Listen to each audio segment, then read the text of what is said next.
The sky over New Geneva was calm on the day everything changed. Clouds moved slowly across a pale blue morning. Birds sang in the parks. No one on Earth had any idea that history was about to turn a corner. For 50 years, Earth had lived without word from the stars.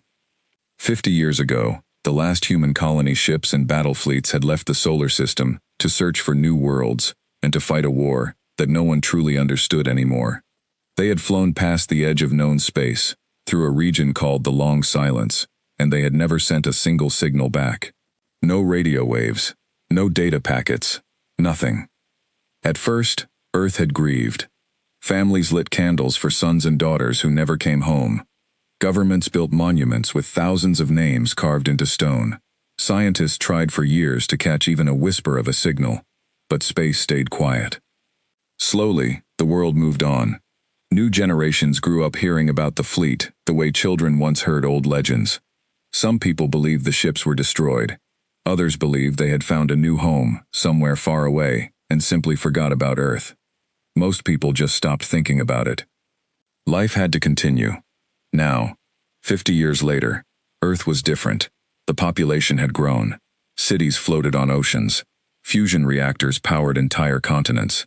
Robots handled most hard labor. And Earth's defense fleet, small as it was, had grown lazy from decades of peace.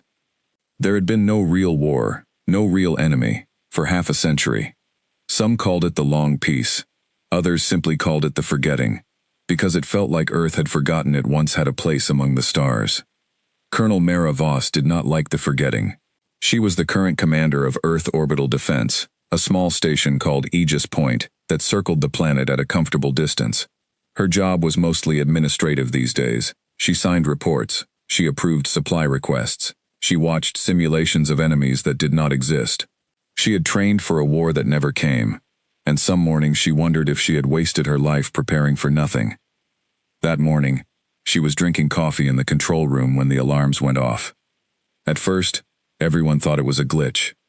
Sensors flashed red across 3 different screens. A massive object had appeared at the edge of the solar system, near the orbit of Neptune, without any warning. There had been no gradual approach, no slow build of data. One moment there was empty space. The next moment there was a signature the size of a mountain. "Report," Mara said, standing up so fast her coffee spilled across the console. A young technician named Ren Okafor stared at his screen with wide eyes. "Ma'am, it's big. Bigger than anything in our records. It's not moving like a natural object. This has engines. Could it be debris? An asteroid with metal content throwing off false readings? No, ma'am. It's holding a stable course. It's decelerating. Whatever it is, it's flying." The room went quiet, except for the soft hum of machines.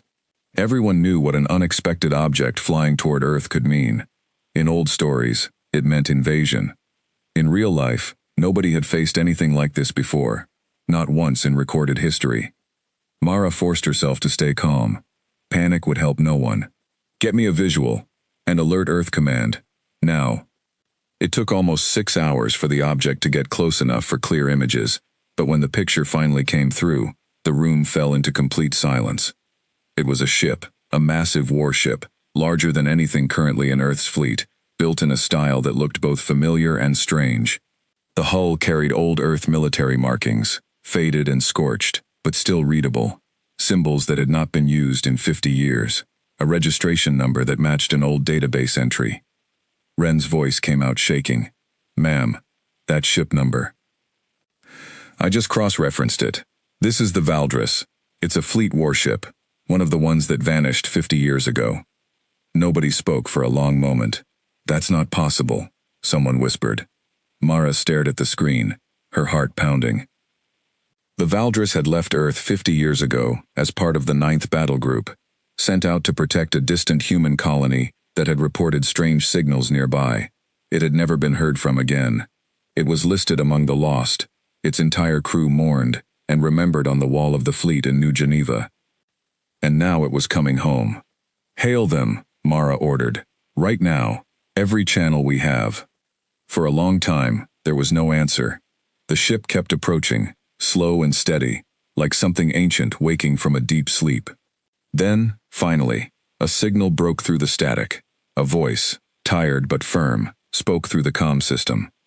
"This is Captain Elias Ryerson, of the ESS Valdris, Ninth Fleet, requesting permission to enter Earth orbit. We have survivors aboard. We have information Earth needs to hear. And we have," the voice paused, as if the next words were hard to say. "We have prisoners of war. Non-human prisoners. We need immediate contact with Earth Command." The control room erupted into noise. Everyone was talking at once, trying to process what they had just heard. Non-human prisoners. Aliens. Real, living proof that humanity was not alone in the universe, brought home on a warship that had been given up for dead half a century ago. Mara raised her hand for silence and took a slow breath before speaking into the comm. "Captain Ryerson, this is Colonel Mara Voss, Earth Orbital Defense. Your ship is confirmed in our old registry. You are..." She paused, feeling the strange weight of the words. "You are 50 years overdue. Please hold position outside standard defense range. We are notifying Earth Command immediately. Welcome home." There was a pause, and then a broken laugh came through the comm, filled with exhaustion and disbelief. 50 years, the voice repeated softly, like a man testing the words for the first time. It felt like 10. "Understood, Colonel. We'll hold position, but please, hurry. We are running low on everything, and my crew needs to see Earth again, before some of them lose hope completely." News of the Valdris spread across the planet within hours. It became the biggest story in human history since first contact rumors decades earlier that never turned out to be true.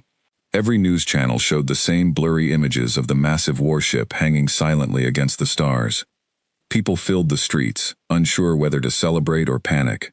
Families of the lost crew members, some of them elderly now, wept in front of cameras, hoping their children or parents might still be alive somewhere on that ship. Earth Command moved fast. Within a day, a full council was assembled, made up of military leaders, scientists, and political representatives from every major region of Earth. Colonel Voss was called to join the council directly, since her station had made first contact. The council chamber in New Geneva was tense. Screens along the walls showed live feeds of the Valdris, still holding position at the edge of the defense line, waiting patiently like a tired traveler at a locked door. General Aiko Tanaka, head of Earth Command, stood at the head of the table. She was known for being careful and slow to trust, and today, her caution was clear on her face. "We have a fleet ship that vanished 50 years ago suddenly reappearing, with alien prisoners aboard," she said. "This could be the greatest reunion in human history. It could also be a trap. We do not know what happened out there. We do not know what changed. We need answers before we let that ship anywhere near Earth's surface." A council member from the Science Division, Dr. Priya Nair, leaned forward. "The ship's hull shows 50 years of wear consistent with deep space travel and combat damage. Sensor readings show real biological life signs aboard, human and non-human both. If this is a trick, it is an extremely elaborate one. I believe we owe it to these people to at least listen." "Listening is not the same as trusting," General Tanaka replied. "We will board that ship under controlled conditions. Colonel Voss, you made first contact. You will lead the boarding team." Mara straightened in her seat, surprised but not unwilling. "Understood, General." "Take a small team," Tanaka continued. "Doctors, translators if needed, and enough security to handle any unknown threat. If everything the captain says is true, then we are about to learn what happened to our people during the 50 years we lost them, and we are about to meet the first alien prisoners humanity has ever taken. That is history in the making, Colonel. Do not let anything go wrong." The next morning, Mara stood in the docking bay of Aegis Point, wearing a pressure suit, watching through the viewport as a shuttle prepared to carry her team toward the Valdris. Her hands were steady, but her mind was racing. 50 years of questions were about to be answered, or perhaps only the beginning of new ones.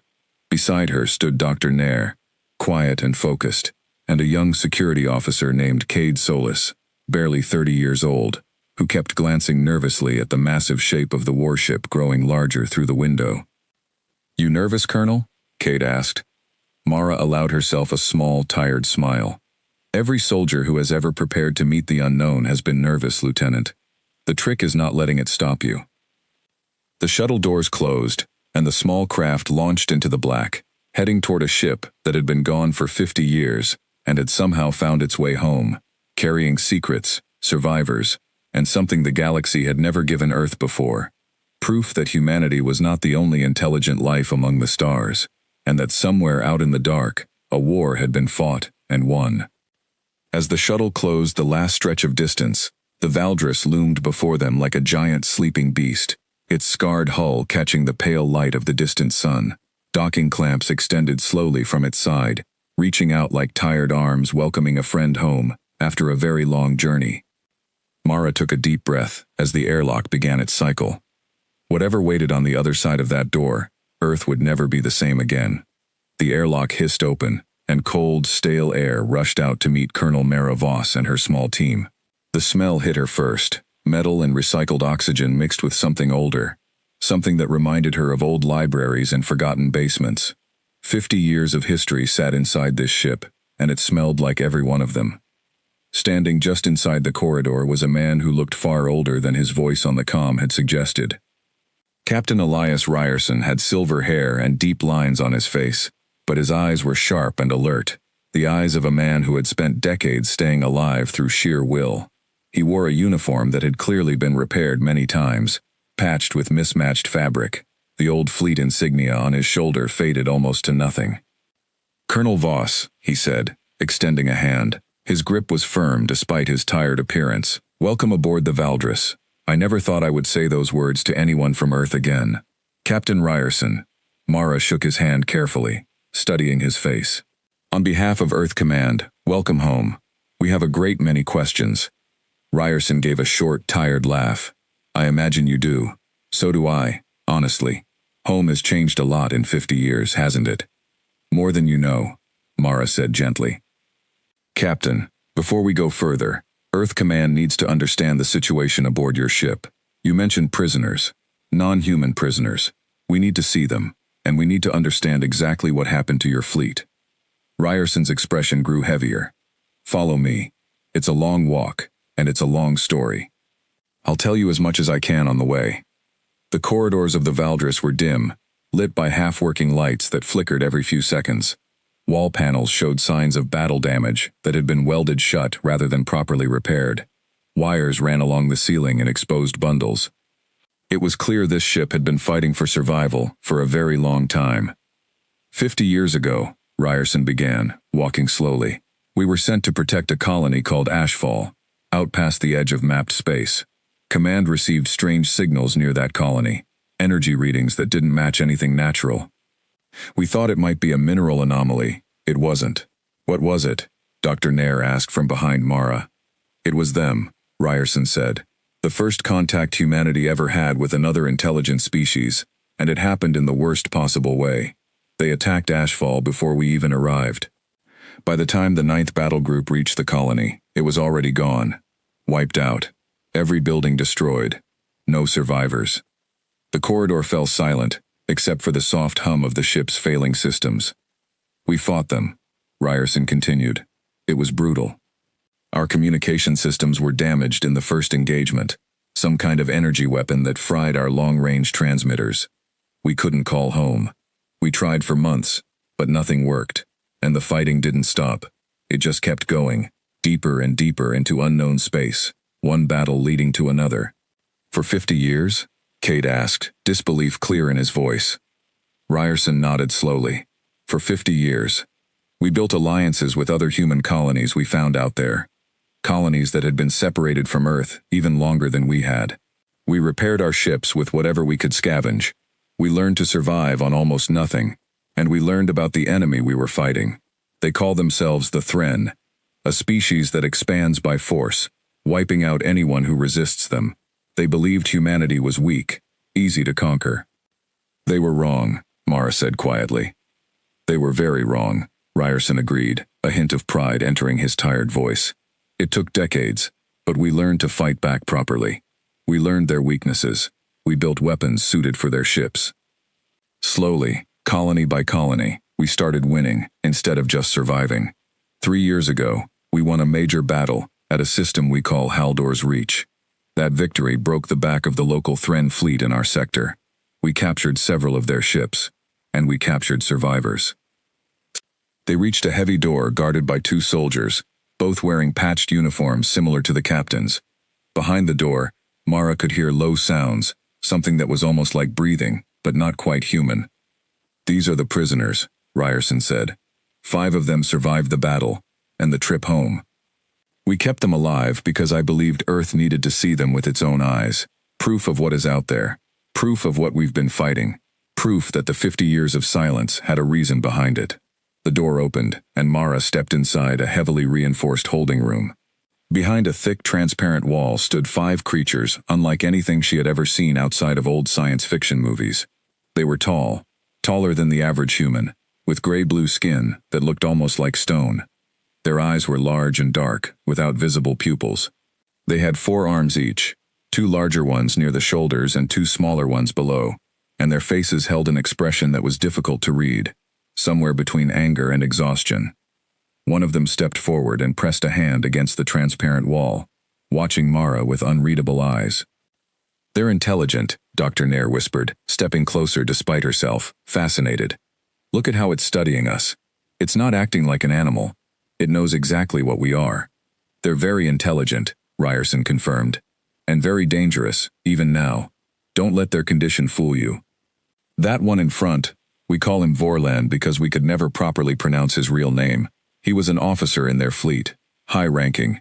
He understands basic trade standard, a simplified language that developed between human colonies and a few other species we made contact with out there. He can communicate, if you're patient."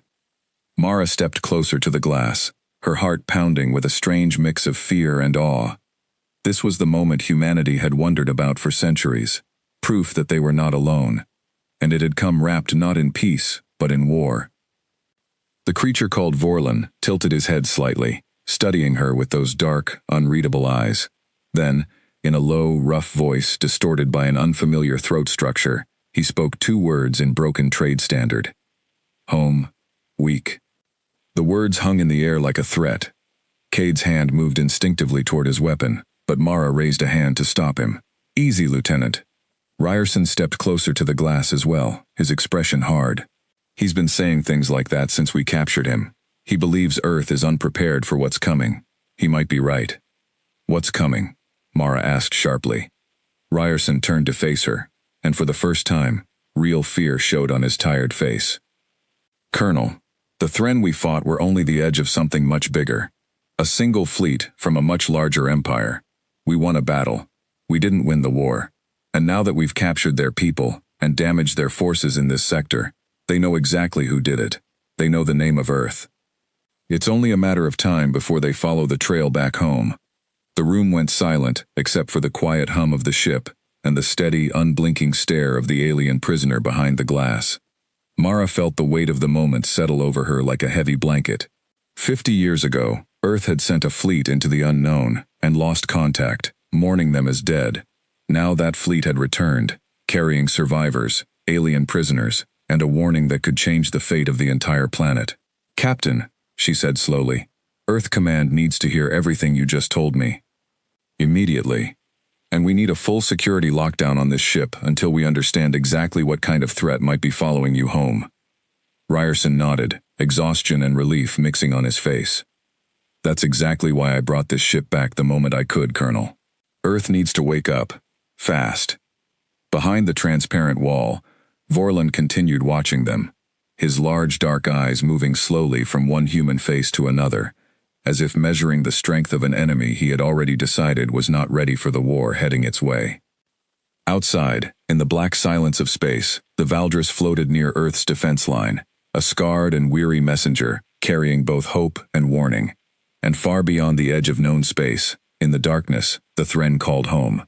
Something vast and patient had already begun to take notice of the humans who had dared to fight back. The long peace that Earth had known for 50 years was about to come to an end, whether the world was ready or not. News of the warning spread through Earth Command like fire through dry grass.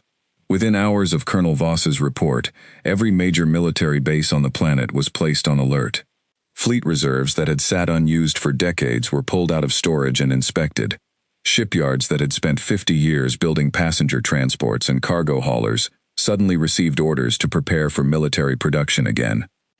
General Tanaka called an emergency session of the full council, and this time, every seat in the chamber was filled. Political leaders from every region watched the screens with tense faces as Captain Ryerson, brought down to Earth under heavy security, stood before them to explain everything that had happened during the 50 lost years. "Let me be clear about the scale of what we are facing," Ryerson said, standing at the podium with the same tired strength Mara had seen on his ship. "The Thren are not a single fleet or a single planet. They are an empire that spans dozens of star systems.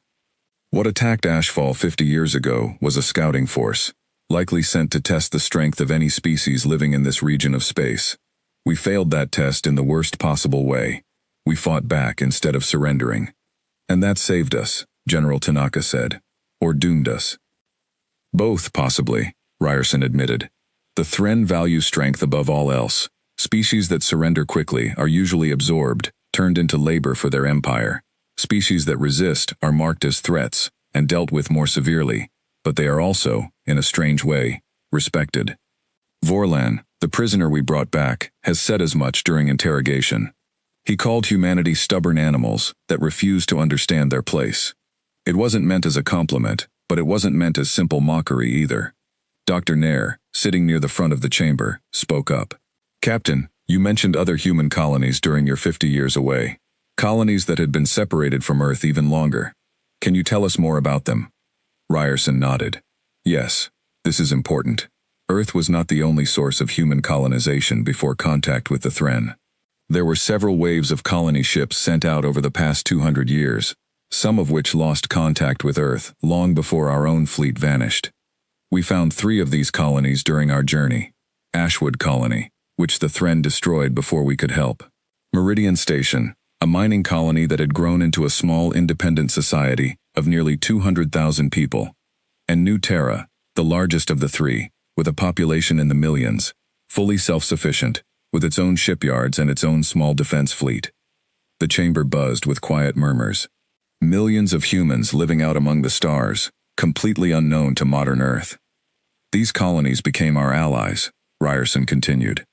"Without New Terra's shipyards and manufacturing capability, we never would have survived the war long enough to win at Haldor's Reach. Their ships, combined with the remains of our original battle group, formed the core of what we now call the Frontier Fleet. It is this combined human force, from Earth's lost ships and generations of independent colonists, that finally managed to defeat the Thren scouting force in our sector." "How large is this Frontier Fleet now?" General Tanaka asked, leaning forward. "Approximately 200 ships of varying size," Ryerson said. "Compared to what the Thren Empire likely commands across their full territory, it is nothing. A single fleet. But it is a fleet built by humans who learned to fight, adapt, and survive, without any help from Earth at all. They did not know if Earth still existed. They fought anyway." A representative from the African Union leaned forward, her voice tight with emotion. "Captain, are you saying there are millions of our people living out there, completely unaware that Earth itself might now be in danger because of what you brought home?" Ryerson's face grew solemn. "New Terra and Meridian Station know the risk already, Councilwoman. They have been fighting the Thren far longer than Earth has even known they exist. What they do not know is whether Earth is prepared to help them, or whether Earth even remembers that they exist at all. I came back for 2 reasons: to warn Earth of what may follow us home, and to ask Earth to finally take its place among the human colonies who have been fighting this war alone." The chamber fell into heavy silence. 50 years of comfortable peace, 50 years of forgetting, and now Earth was being asked to step back into a fight that had been raging without it the entire time. General Tanaka stood slowly, her expression unreadable. "Captain Ryerson, Colonel Voss, Dr. Nair, I want a full briefing prepared within 24 hours. Threat assessment, defensive capabilities, estimated timeline before any Thren pursuit force could reach Earth. I want to know exactly how much time we have, and exactly how unprepared we truly are." As the council session ended and people began filing out of the chamber, Mara approached Ryerson quietly. The old captain looked more exhausted now than he had aboard his own ship, as if simply speaking about the war had drained something out of him. "Captain, may I ask you something?" Mara said. "Of course, Colonel. 50 years is a long time. You lost people. You fought battles no one on Earth even knew about. What kept you going? What made you bring that ship home instead of staying with the Frontier Fleet, where you had allies and purpose?" Ryerson was quiet for a long moment, staring at nothing in particular.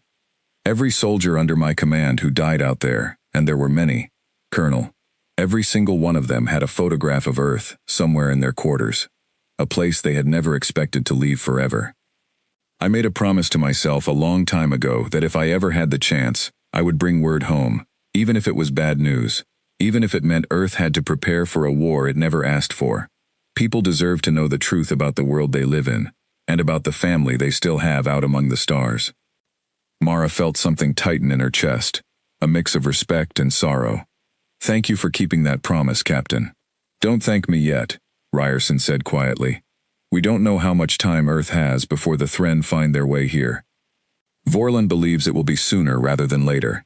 Their empire does not forget defeats easily, and losing a scouting fleet, along with capturing several of their people alive, is exactly the kind of insult that draws serious attention." That evening, deep in the secured holding facility where the alien prisoners had been transferred under heavy guard, Mara found herself standing once again in front of the transparent wall, watching Vorlon pace slowly within his cell. The other 4 prisoners sat quietly against the far wall, seemingly resigned to their captivity, but Vorlon continued watching everything around him with sharp, calculating eyes. "You return," Vorlon said in his rough, broken trade standard, noticing her presence. "Curious human." "I have questions," Mara said carefully. "Humans always have questions," Vorlon replied, something that might have been amusement crossing his stone-like features. "Even facing death, humans ask questions instead of accepting truth." "What truth is that?" Mara asked. Vorlon stopped pacing and faced her directly through the glass. "That your small world cannot stand against what is coming. Empire does not send single fleet twice. Next time, many fleets. Many ships. Your captain's small victory only delays the ending, does not prevent it." "Maybe," Mara said, refusing to let fear show in her voice. "Or maybe humanity is better at surviving than you think. We've been doing it for a very long time, on this world, and now on others. We don't give up easily." For a moment, something flickered in Vorlon's dark eyes, something almost like respect, quickly hidden again behind his cold exterior. "We shall see, Colonel Voss. We shall see." As Mara walked away from the holding facility that night, she looked up through a viewing window at the stars scattered across the dark sky. Somewhere out there, beyond the reach of any telescope on Earth, a war had been raging for 50 years, fought by human colonies Earth never even knew existed, and by the crew of a warship everyone had assumed was lost forever. Now that war was coming home, whether Earth was ready for it or not, and the 50 years of comfortable peace the planet had enjoyed were about to become nothing more than a memory. The long peace was over. The real fight was only beginning. 3 weeks passed after Captain Ryerson's warning, and Earth had changed more in those 3 weeks than it had in the previous 3 decades. Shipyards across the planet ran around the clock. Old warships were pulled from storage, cleaned, and refitted with modern technology. Young men and women who had never imagined a life in military service suddenly found themselves signing up in record numbers, driven by fear, patriotism, or simple curiosity about the war their planet had somehow missed entirely. Not everyone believed the warning, however. As Mara Voss walked through the halls of Earth Command one morning, she overheard 2 officers arguing near a briefing room. "It's a distraction," one of them was saying, a heavy-set man with graying hair named Commander Reyes. "Ryerson comes back after 50 years with a wild story about aliens and empires, and suddenly every government on the planet hands over unlimited resources to the military. Something doesn't add up." "You saw the prisoners with your own eyes, Reyes," the other officer replied. "You think that's some kind of trick?" "I think we don't actually know anything for certain," Reyes said. "Maybe the Valdris really did fight some war out there. Maybe not everything the captain told us is true. Maybe he's exaggerating the threat to justify 50 years of failure." "Ever think about that?" Mara stepped into view, her expression cold. "Commander Reyes, I was aboard that ship. I stood in front of those prisoners myself. Whatever doubts you have, keep them out of Earth Command hallways. We don't have time for division right now." Reyes straightened, clearly uncomfortable at being caught. "Apologies, Colonel. I only meant—" "I know what you meant," Mara said sharply. "And I understand it. 50 years of peace makes it hard to believe in war, but doubt is a luxury we cannot afford right now. If Captain Ryerson is wrong, we will have wasted resources on unnecessary defense. If he is right, and we fail to prepare, we may lose everything. Which mistake would you rather make, Commander? Reyes had no answer, and Mara walked away without waiting for one. Despite the doubts of some, most of Earth had rallied around the warning. International governments that had spent decades competing over resources suddenly found common ground in the face of a shared, unimaginable threat. The Frontier Fleet allies mentioned by Ryerson, New Terra and Meridian Station, sent updated transmissions, confirming everything the captain had said, along with technical schematics for weapons and shield technology, developed during their decades of fighting the Thren. Earth's engineers studied the data eagerly, amazed by advancements their own scientists had never even considered.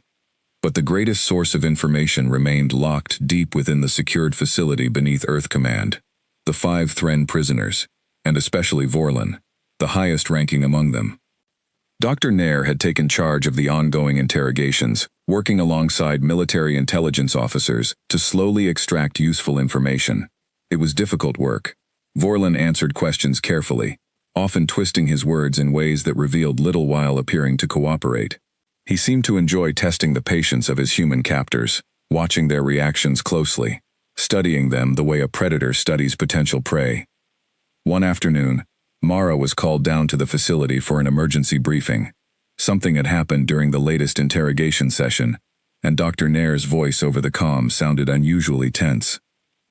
When Mara arrived, she found Nair standing outside the holding room, arms crossed, staring through the reinforced window at Vorlon, who sat calmly on the floor of his cell, watching the door as if he had been expecting her arrival. "What happened?" Mara asked. "He asked to speak with you specifically," Nair said. "Said he would only continue cooperating if you were present. I don't know why. Maybe he respects rank. Maybe he's simply bored and wants to see a familiar face. Either way, I thought you should know before we proceed." Mara stepped into the small observation area beside the holding room, studying Vorlon carefully through the glass. "Let's find out what he wants." The door to the interrogation chamber opened, and Mara stepped inside, standing a careful distance from the transparent wall, separating her from the alien prisoner. Vorlon rose slowly to his feet, his large dark eyes fixing on her immediately. "Colonel Voss," he said, his broken trade standard slightly clearer now after weeks of practice. "You return again." "You asked for me specifically," Mara said. "Why?" Vorlon tilted his head, an oddly thoughtful gesture. "You show no fear. Others fear. Doctor fears, though hides well. Soldiers fear, though pretends strength. You, curious more than afraid. Interesting for a human." "I've faced worse things than a locked cell holding a prisoner, Vorlon," Mara said evenly. "What do you want to tell me?" Vorlon was quiet for a long moment, as if deciding something important. "Empire fleet approaching," he finally said. "I feel it. No patterns of my people.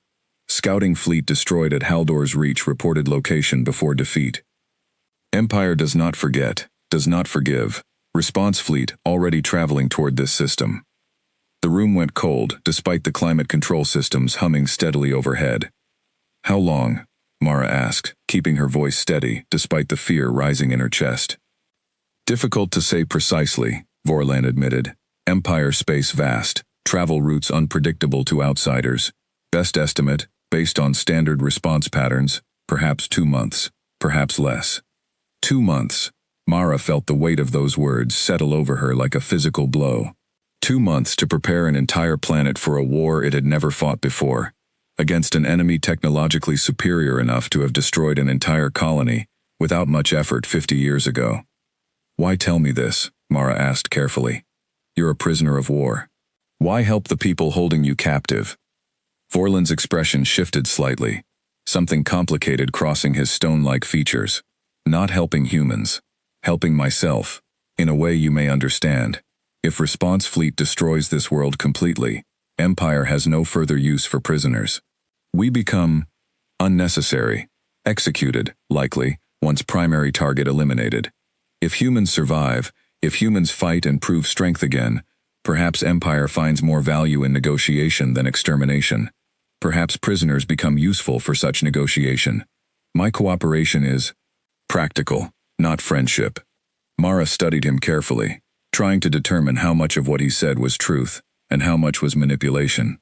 You're saying you want us to win, not because you care about humanity, but because your own survival depends on it. Precisely, Vorlon said, something almost like approval in his tone. You understand quickly. Good. Mara turned to leave, her mind already racing through the implications of what she had just learned, but Vorlon's voice stopped her at the door. Colonel Voss, he said. One more thing you should know. She turned back. What is it? Response fleet will not simply attack, Vorlon said slowly. Empire first sends demand.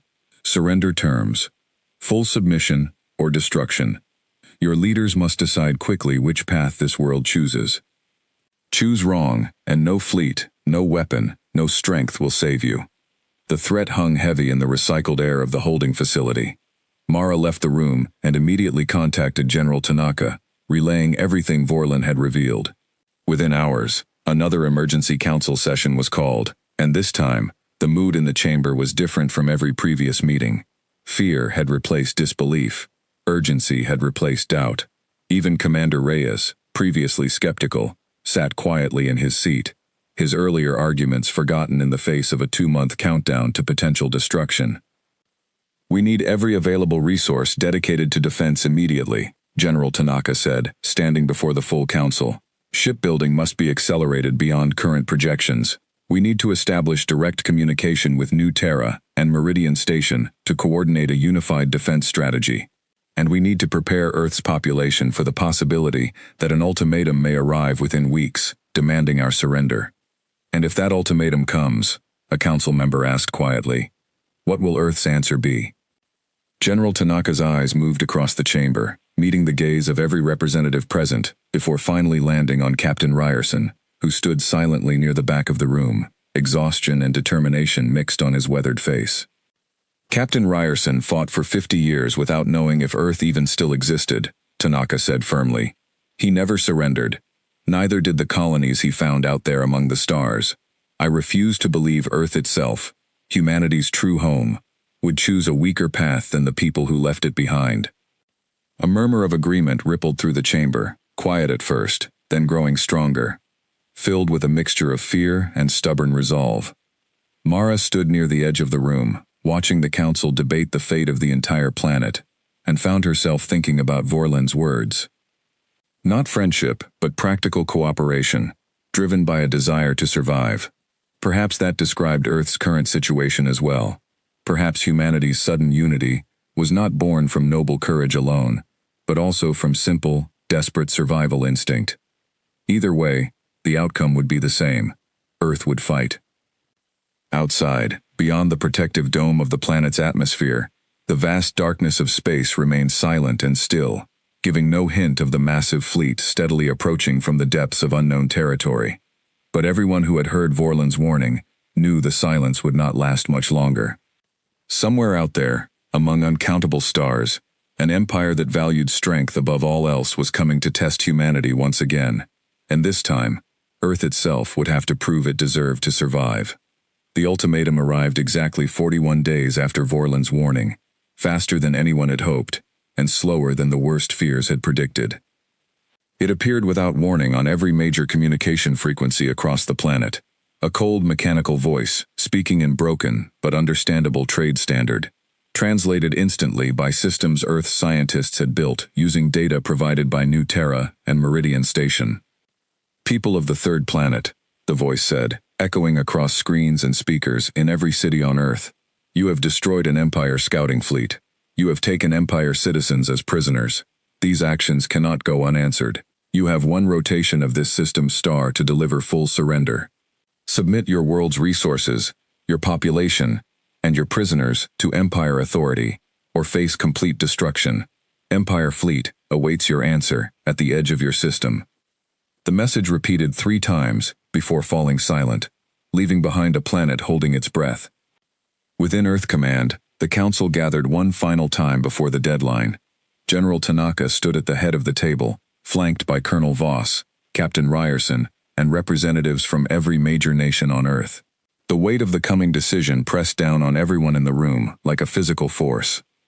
The frontier fleet has arrived, Ryerson reported, his voice steady despite the tension. New Terra and Meridian Station sent every available ship the moment they received our distress call. Combined with Earth's newly refitted defense fleet and the ships we've built over the past 6 weeks, we have approximately 340 vessels ready for combat. It is not enough to guarantee victory against a full Empire response fleet, but it is far more than the Thren likely expect from a species they believe to be primitive and unprepared. And if we surrender instead? A council member asked quietly, though the question carried no real hope, only the need to have every option spoken aloud before the final decision. Surrender means slavery, Ryerson said flatly. I have seen what happens to species that submit to the Thren Empire without resistance. Their worlds become labor colonies. Their people become resources, nothing more. There is no mercy in surrender, only a slower, quieter kind of destruction. General Tanaka looked around the chamber, meeting the eyes of every representative present. Then I believe the decision has already made itself. Earth does not surrender. A quiet, determined murmur of agreement spread through the room, stronger and more certain than any previous vote in the Council's recent history. Mara felt her heart pounding as the reality of the coming battle settled fully into her mind. She had trained her entire career for a war that never came. Now it was finally here, and there would be no simulations, no safety nets, only the harsh truth of combat against an enemy far more experienced than any human fleet currently in existence. Colonel Voss, General Tanaka said, turning to her directly. You will serve as tactical coordinator between Earth's defense fleet and the frontier fleet reinforcements. Captain Ryerson's experience fighting the Thren makes him invaluable for battle strategy, but he cannot be in 2 places at once. I need someone who can bridge 50 years of separation between Earth's forces and the colonies that never stopped fighting. Understood, General, Mara said, steadying her voice despite the fear tightening in her chest. As the council session ended and preparations for battle began in earnest, Mara found herself once more in the holding facility beneath Earth Command, standing before Vorlin's cell one final time before the coming battle. The alien prisoner watched her approach with those same unreadable dark eyes, though something in his posture seemed different now, less guarded than before. Final visit before battle, Vorlin said, not quite a question. Perhaps, Mara admitted, Earth has chosen not to surrender. Something that might have been approval flickered across Vorlin's stone-like features. Expected this answer. Human stubborn, as I said before. Foolish, perhaps, or perhaps simply brave. Difficult to separate the two sometimes. Any final advice? Mara asked, surprising herself with the question. Vorlin considered this for a long moment. Empire fleet expects easy victory, underestimates human strength, human unpredictability. This is your advantage, Colonel Voss. Use surprise. Use unity between separated human colonies, something Empire has never faced before. Humans fighting as one, despite 50 years apart. This may be enough to survive, even if not enough to win completely. Thank you, Mara said quietly, and turned to leave. Colonel, Vorlin called after her, and she paused at the door. If your world survives this day, perhaps prisoners find new purpose. Perhaps not enemies forever. Mara considered his words carefully before responding. That depends entirely on how today ends, Vorlin. For all of us. The battle began 3 hours later, exactly at the deadline set by the Thren ultimatum. Earth's combined defense fleet, alongside ships from New Terra and Meridian Station, moved into formation at the edge of the solar system, facing an enemy force that emerged from the darkness like a slow, terrible tide. Massive Thren warships, larger and more heavily armed than anything humanity had built, advanced steadily toward the assembled human fleet. Aboard the flagship of Earth's defense fleet, Mara stood at the tactical station beside General Tanaka, watching sensor readings update in real time as the two fleets closed the distance between them. Her hands were steady now, the fear she had carried for weeks settling into something calmer, sharper, focused entirely on the battle ahead. All ships, hold formation, she said into the fleet-wide comm, her voice carrying across 340 vessels crewed by humans, from Earth, and from colonies scattered across the stars, fighting together for the very first time in history. Remember what Captain Ryerson taught us. They expect us to fight predictably. We do not. The battle that followed lasted nearly 6 hours, brutal and chaotic, fought across the cold emptiness of space, near the edge of the solar system. Human ships used tactics, developed over 50 years of desperate colonial warfare, striking hard and fast, retreating before Thren ships could bring their superior firepower fully to bear, coordinating attacks with a precision built from newly formed but fiercely determined unity between Earth and its long-lost colonies. Losses were heavy on both sides. Good ships and good people were lost in the fighting, names that would later be added to memorials beside the ones lost 50 years earlier. But slowly, gradually, the tide of battle began to shift. The Thren response fleet, confident and unprepared for the coordinated resistance they encountered, began to falter under the combined pressure of Earth's determination and the frontier fleet's hard-earned combat experience. By the 6th hour, the remaining Thren ships broke formation and retreated, unwilling to sustain further losses against an enemy that had proven far more capable than their intelligence reports had suggested. Earth had survived its first true test among the stars.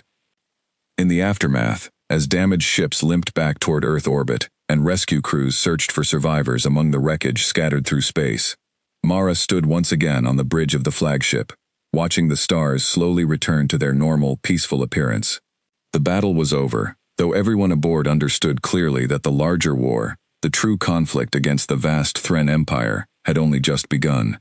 General Tanaka approached quietly, exhaustion evident on her face, though relief shone clearly in her eyes as well. "We held them off, Colonel."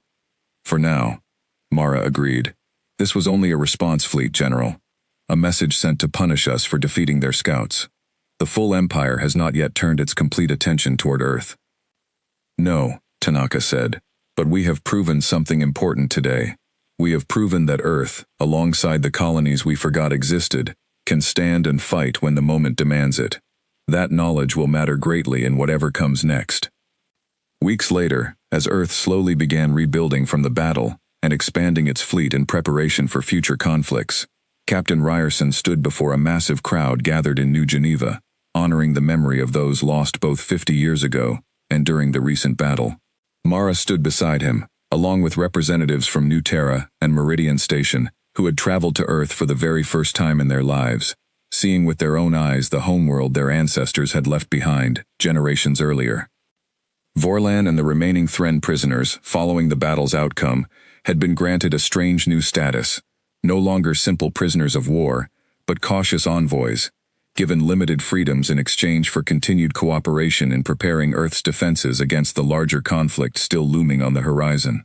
Whether this arrangement would lead to lasting peace, or merely a longer, more complicated war, remained uncertain.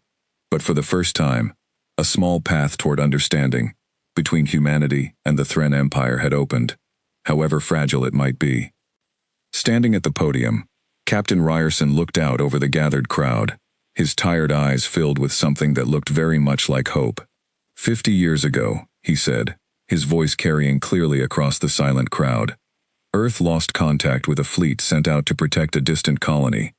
We were given up for dead, forgotten by some, mourned by others, but we never stopped fighting, never stopped believing that one day we would find our way home again. He paused, looking toward Mara and the assembled representatives from the reunited human colonies standing beside him. Today, Earth is no longer alone among the stars, not because we found peaceful neighbors waiting to welcome us, but because we found the strength within ourselves, and within each other, to stand and fight for what we believe deserves to survive. This is only the beginning of a much longer journey. The Thren Empire remains out there, vast and dangerous, and there will be more battles ahead before this conflict finds any true resolution. He looked directly at the crowd, his voice growing steady and strong. But if today has taught us anything, it is this. Humanity, whether born on Earth or raised among the distant stars, does not surrender easily. We adapt. We endure. We fight for each other, even across 50 years of silence and unimaginable distance.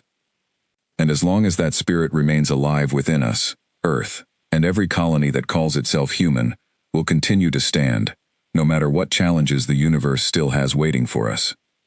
The crowd erupted into applause, filled with grief for those lost, but also with a fierce, unbreakable hope for the future ahead. Above them, the sky remained calm and blue, much as it had been on the ordinary morning 50 years of silence had finally come to an end. But everyone gathered there understood now that peace, however welcome, was no longer something Earth could simply take for granted.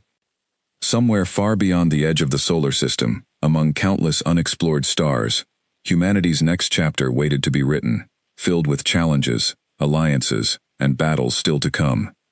But for the first time in 50 years, Earth faced that unknown future not alone, and not afraid, but united, determined, and ready to fight for its place among the stars.